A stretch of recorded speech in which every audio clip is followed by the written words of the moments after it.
All right, ladies and gentlemen of the press, thank you for being here this morning outside of the McGuire Joint Base to talk about an issue that is critical to me, to the country, and to the folks with me today.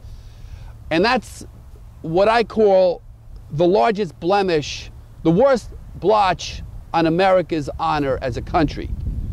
And that's the way we as a country have treated the men and women who fight and die, sacrifice for our liberty and for our freedom.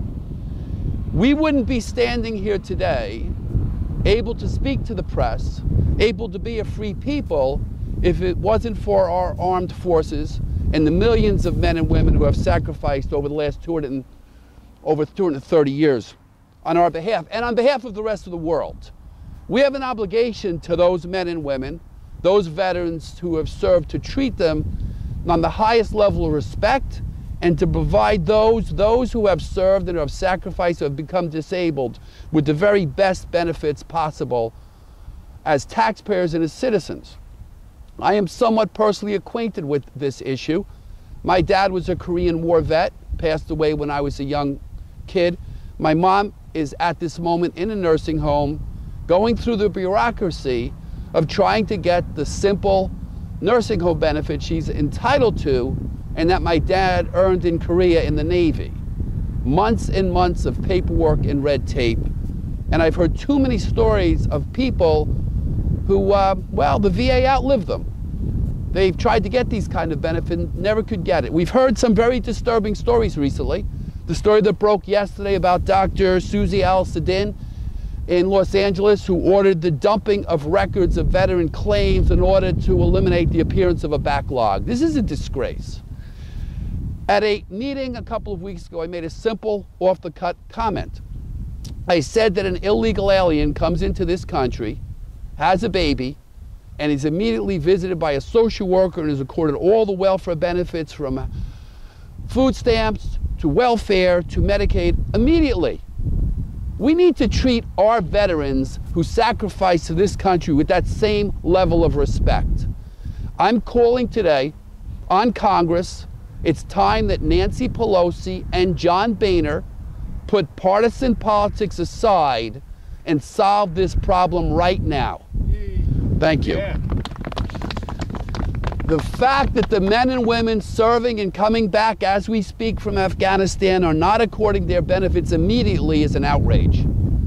Someone is wounded or hurt in Afghanistan, that process should start right there, right then. I want to see them assigned a social worker who sees to them that those benefits are accorded them the day they step foot back on American soil with no hesitation. We should settle for no less.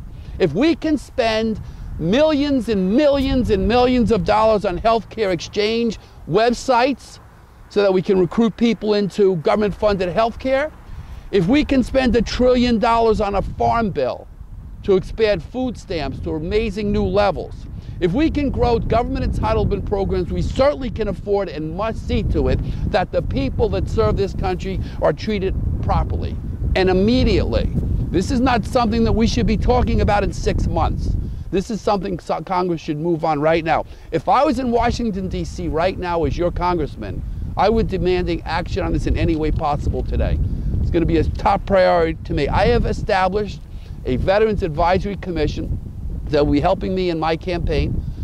About a dozen men and more joining on, representing with me today, representing the Army, Navy, Air Force, and Marines, men and women who have served in the military, to help provide the resources I need to be the most articulate spokespersons possible on these issues that have always been, for more than a decade, critical to me. In addition to the assistance of this Veterans Commission in advancing these issues and making the centerpiece of this campaign, this committee will continue after I'm elected to help assist me in Washington to help to solve these problems and be a voice for veterans, the McGuire Air Force Base and veterans around the country.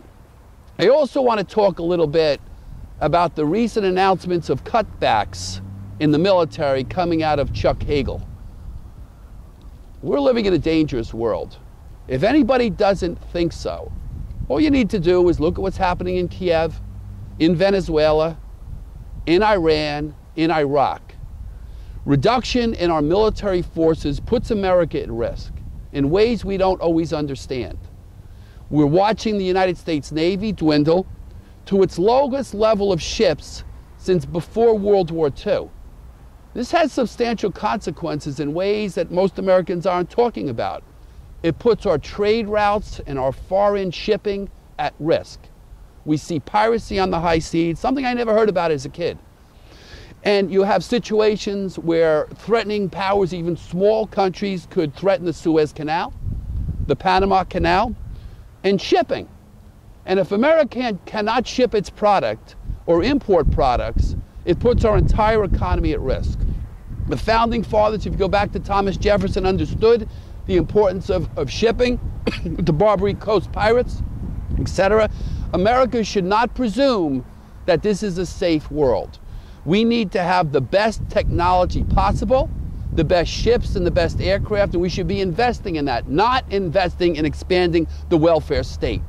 If we really want to serve our troops well that are serving today, we need to provide them with the best equipment possible to be the best in the world.